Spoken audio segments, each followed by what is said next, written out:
This is episode 27 of Standing Out. Standing Out is a remarkable interview-style podcast with the intention to highlight women and men making outstanding contributions in their field. This podcast is generously sponsored by Think Global. Think Global is a business advisory firm working with women entrepreneurs around the globe to scale their businesses to the next level. Today, I'd like to welcome Josh Ashton. Josh joined SendGrid in 2011 with over a decade of experience in HR and talent acquisition. He currently holds the position of Senior, I love this, Senior Director of People. Josh graduated from Colorado State University with a degree in IO Psychology. Prior to joining SendGrid, Josh led recruiting at Digital Globe Inc., and in the span of 3 years, he doubled the size of the company from 350 to 700 employees. A unique quality about Josh is his hybrid HR skill set of developing current employees as well as recruiting new ones. He has helped startup organizations to Fortune 500 companies attract, retain, and develop employees. Josh believes that business is 90% people. He sees that setting the right culture is one of the most important things that a company can do and get right. He believes company culture is something that can't be forced upon employees, but rather comes organically from a unique combination of each individual hired. Josh, thank you so much for being here. Thank you for having me. I love that. So one thing when we're reading your bio that I'd like to share with all of the listeners, and I'm kind of interested in, we just talked about before we started here, is this IO psychology piece. Can you share with everyone a little bit more about what that means? Sure. IO psychology stands for industrial and organizational psychology. And essentially it's taking psychology and understanding how it impacts the workforce or a business setting. So you can go all the way up and get a PhD in IO psychology and become a consultant, where companies typically, sort of the sweet spot is companies that are larger, that maybe have lost their way culturally, or are understanding they've got some dynamics happening in their workforce that they want to address. And IO psychologists will come in and do pretty thorough analysis and studies and interviews and come up with recommendations on how to maybe resurrect a positive culture, understand the dynamics in the organization, and give recommendations to the company to improve. And, really it was a natural transition for me. I got really interested in it, and it was a natural transition for me to go into the human resources field.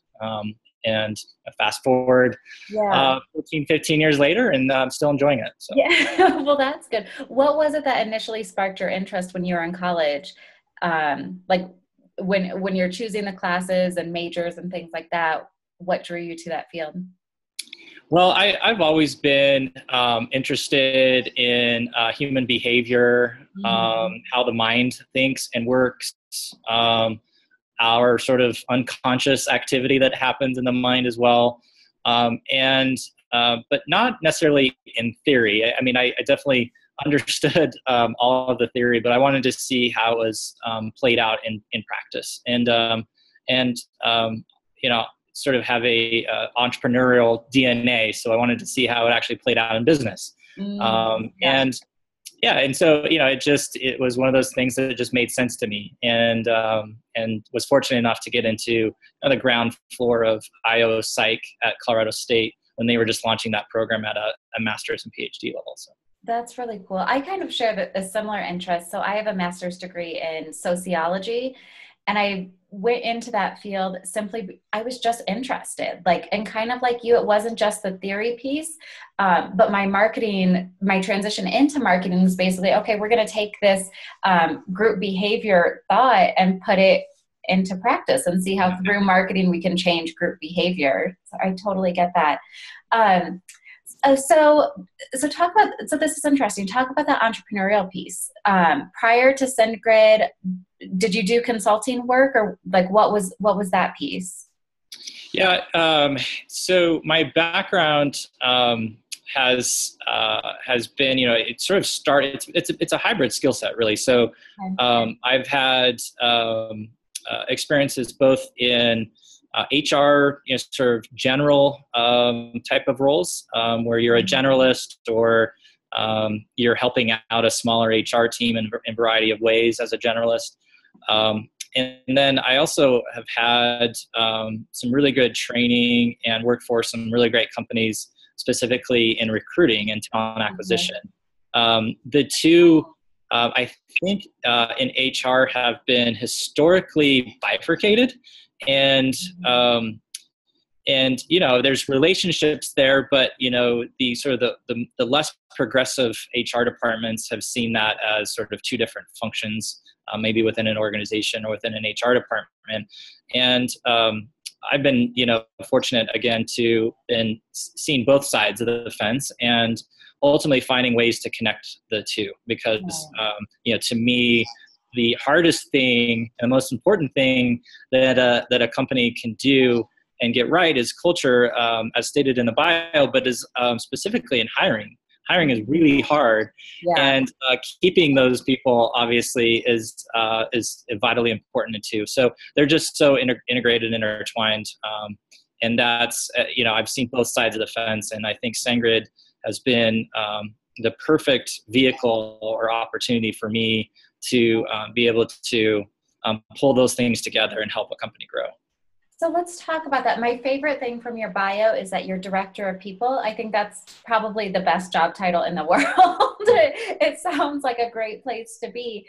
So as your director of people, what are some key things? And a lot of our listeners, just so you know, are entrepreneurs or are leading startups. And so what are some key things that they can do to create a solid culture within their company? First, I think the investing in a HR or a people ops team or person, that is it's a full-time job. And I think companies get to a certain point, especially startup or smaller companies, and they start seeing some pain points as far as their, the people processes and employee relations and recruiting and developing their people. And they get to a place of pain before they're ready to solve that problem, or they something spikes in their organization and they're like, oh, I'm not an expert here and I need to call in an expert. And I think companies wait too long. So SendGrid's a really good example, because I think it was, I joined the company when we were 35, 40 people. And that's pretty rare for especially a tech startup to understand that they want someone to pay attention to this full time. And like I said, it's pretty rare for that to be joining a company early on like that. And that's the reason why I joined, because I was like, yeah, they get it and they understand that this is important. And but that's interesting. So you're saying early. So even with a team of 35, 40 people, you consider that early on? Yeah, I mean, especially I've seen a lot of companies, like I said, wait until it becomes a pain point or get to a place of like 100 to 200 employees, and they're like, oh, we should probably bring in someone to focus on this, and that's too late. Not necessarily too late, but you got a lot of catching up to do. So the earlier on, the better. Obviously, when you're a startup and you're, every person on the team is wearing multiple hats, then you have people that do care about culture and people. I'm not saying that, but I mean, you certainly want to hand that off to someone who can continue to evolve and mature it. Okay. And I know, I think it was you and I that were talking about some of your fun culture initiatives. Don't you have a team that it's like the party planning committee and things like that? And my joke to you was, who doesn't want to be on the party planning committee? Yeah, we called it a fun committee. And we have titles in the fun committee, like Minister of Fun and some pretty silly things like that people take liberty and call themselves, which is super cool. Because I think and they are definitely wrapping their heads around events and just things that they're paying attention to what we can do to increase our happiness ratio of our employees and making sure that it's family oriented. So we're bringing in a broader group, but Yeah, things like that are really important. For me, I don't feel like, I think on this point though, for me, I don't feel like you have to designate a certain group of people or a person to be the sole culture champion. It really is, every person's responsibility to pay attention to this and to impact and influence and evangelize, and not the CEO's job, not HR's job, not a committee's job. Everybody needs to understand that they play a role in that. Right. And, it's the whole heartbeat of the organization. You know, everyone needs to be a part of that culture. I would think, right? Is that kind of your vision too? Yeah, 1,000,000%. And that's why, you have to put the emphasis on hiring for culture as well, because if you have, understanding that, that people are different, and you don't want a monoculture by any means, but I think that as each person you hire has such an impact, especially when you're smaller, you have such an impact on decisions that are made and communications and behaviors and the way that they operate. I mean, you need to make sure that you have an identity in culture. Again, making sure it's not monoculture, but every person plays an important role, especially when you're smaller. It's just so, tangible and present, and everybody feels it. So the way that you and I met was through some of the diversity initiatives that you're doing. And I know this is particularly in the tech startup world. This is something a lot of companies are focusing on. So I would love for you to share your vision for the diversity program. Yeah, I'm happy to do that. And one of the things that, I think I've said fortunate a number of times, but really, you talked about how a company what can they do early on to ensure their success maybe later. I think diversity and inclusion's a big component of that.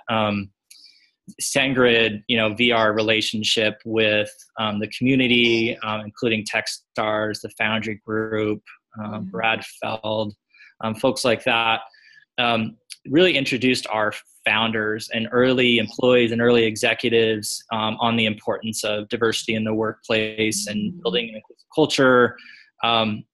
It's in the fact that we got we had a values-based system early on at SendGrid.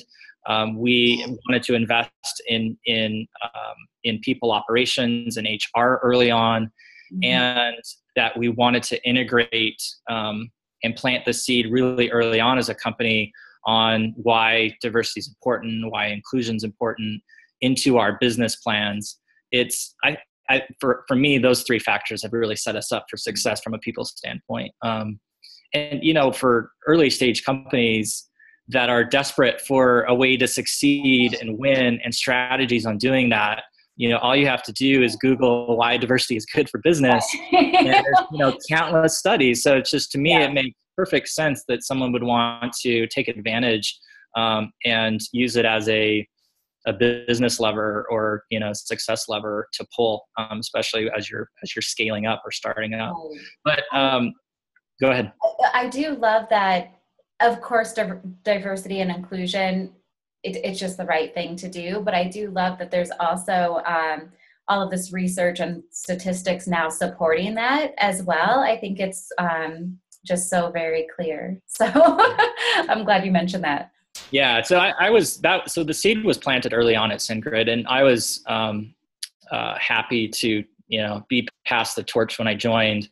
And, just really tried to take it to the next level and keep the torch alive for sure, but make it bigger and brighter. Our longest term relationship, and the reason why I mentioned some of those community members, is our longest relationship has been with the National Center for Women in IT, NCWIT. Okay. They've been an amazing partner.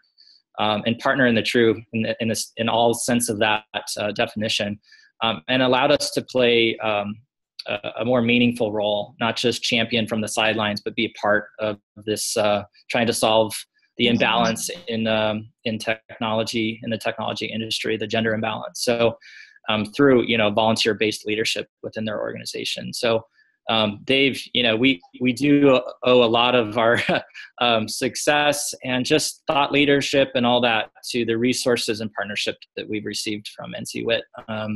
So definitely wanted to call them out. Yeah, that's great. What for those of us who don't know, what is volunteer-based leadership? Yeah, so NCWIT is a nonprofit organization funded by some amazing organizations, and they are looking to create a community and have people expand on their resources by adding people in the industry and in academia into their organization, and so that it's basically an organization made up of community members. And that's awesome. Yeah, I think that's really what has led to their success, is that stance. And spreading the wealth, if you will. But it really is volunteer-based leadership, and they've asked us to co-chair their entrepreneurial alliance, which is a group of startup companies or scaling companies, and so I've been privileged to help shape that direction of that alliance, and sit more broadly on meetings and shape some of their initiatives and strategies.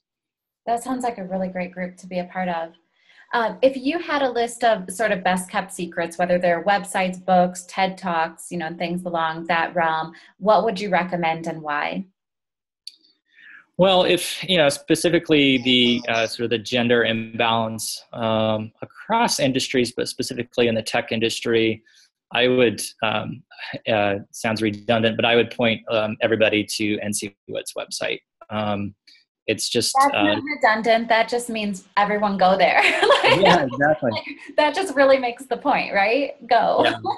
But it's they are a go-to. They are sort of a mothership. They're very science-based, social science-based. So it's about the facts, but they do take a consultative approach to it as well. And that's their mission, is to really provide resources. So that's why they came to mind right away.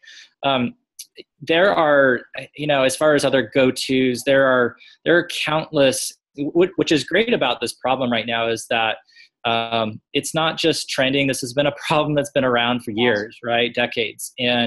But I think that there's some real momentum right now as far as companies becoming understanding the importance of this, and people paying more attention, and all these community groups that are launching and trying to solve this problem, disrupt the nature versus nurture issues that we're all facing.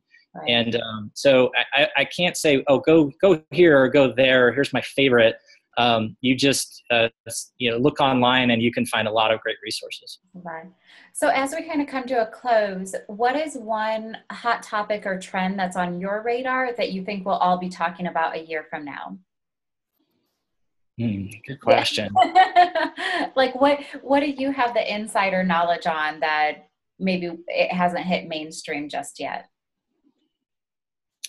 Well, one of the areas that I'm sort of excited about, and I think it's just, I think we're on the tip of the iceberg. I think there's still a lot of work to be done, but I'm optimistic about the work.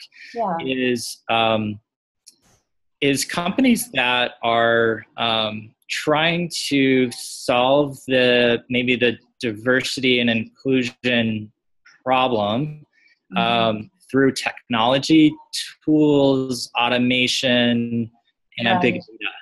And we've, and I'm sort of this, people technology geek. I like to, see what the latest and greatest is. So I probably demoed, dozens of tools and companies that are like, we're going to solve this through technology. It fits with, SendGrid, what we did as well when we started out. But this is important. The technology and tool and automation is important because we are all human and fuzzy, and we've got all these biases and nature, nurture, all these things fighting against us. And if we can have tools that like introduce more objectivity into our thinking and give us insight.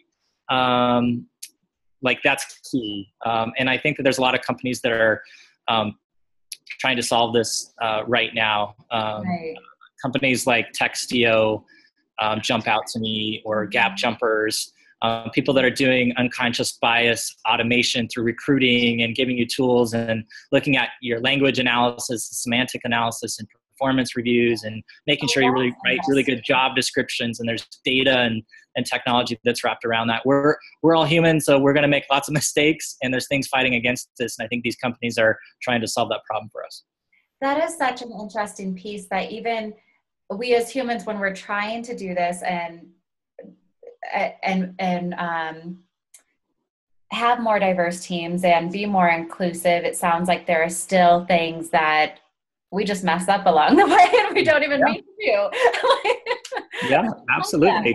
And it's hard. I mean, this is hard to solve, and it's a really complicated problem space, and it's not going to be solved overnight. So it's really something that you have to continue to be progressive and champion companies that are helping us be better humans, I guess. So. That's really awesome. Well, that is a perfect way to end. Thank you, Josh, so much for being here. I appreciate it.